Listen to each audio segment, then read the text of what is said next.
Welcome to Hannity. And tonight, America's blockade against Iranian ports in the Strait of Hormuz is already, well, squeezing the terrorist regime. We have a full report that's coming up straight ahead. Plus, we will cover the dramatic rise of violent so-called teen takeovers.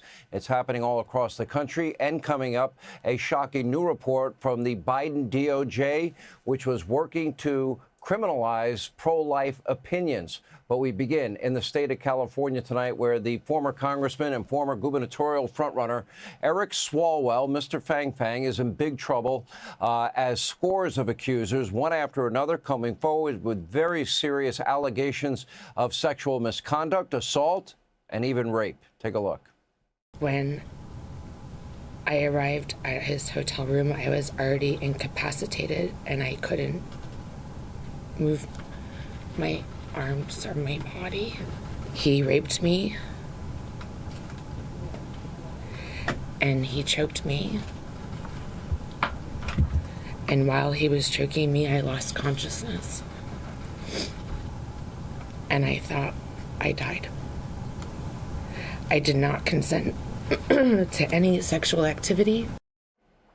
Now, that was today in California, but it was not the only allegation of rape. Take a look. I went to the bathroom and I don't remember anything after that. You don't remember anything? I remember the next day. I can see flashes of that evening, of him on top of me pushing him off, him grabbing me. It was a lot more aggressive. It was aggressive. Did you say no? Yes, I said no. In my flash that I can recall, I was pushing him off of me saying no. And what did he do? He didn't stop. He didn't stop. And you woke up the next morning? I woke up the next morning naked, alone in his hotel room.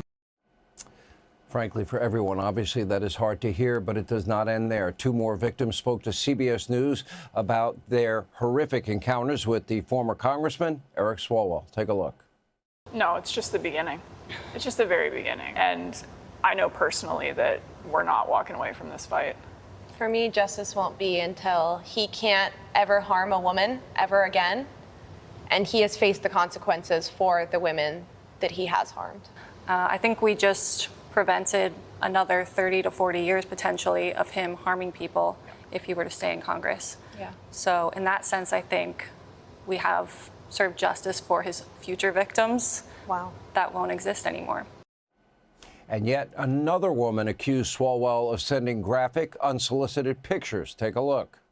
He would say things like, "What are you doing? What are you wearing? Send me a photo of what you're doing right now." And then eventually one night we were talking and he just sent me a photo of his genitals. Unsolicited? Unsolicited, yeah. Eric Swalwell is responsible for Eric Swalwell, not the media, and definitely not the women.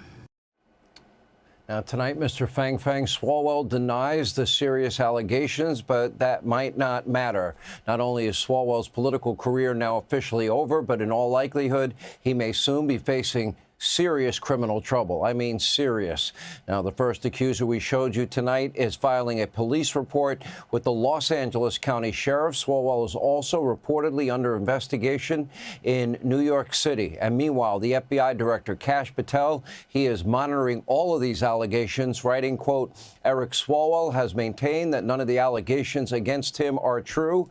And now that he has resigned, we would welcome him to sit down with the FBI and share any information that he has. But tonight, I do have bad news for Eric Swalwell. Based on his own long-held beliefs, it is not looking good. Take a look. My Republican colleagues do not trust women. That's what this is entirely about. Trust women, my friends. Trust women.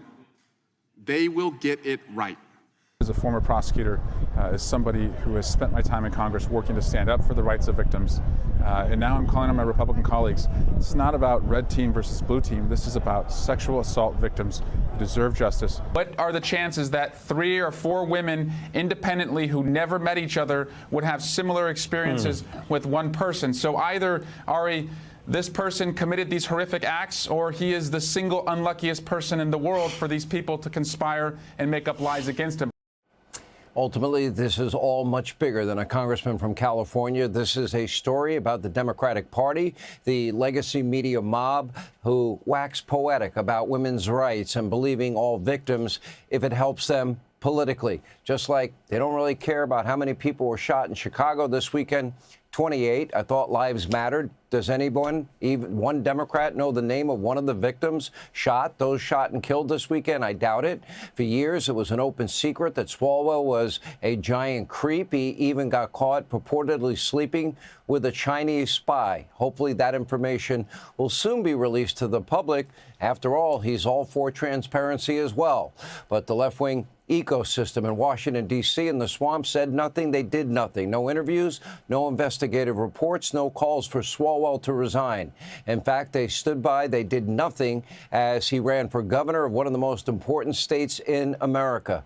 Democrats only pretended to care when a crowded Democratic field in California split the vote, putting the governor's race in jeopardy. They needed Swalwell to drop out. So the Democratic machine, they got to work. Even Swalwell's best friend in Congress pretended to be totally, completely, utterly unaware of his best friend's behavior until just recently.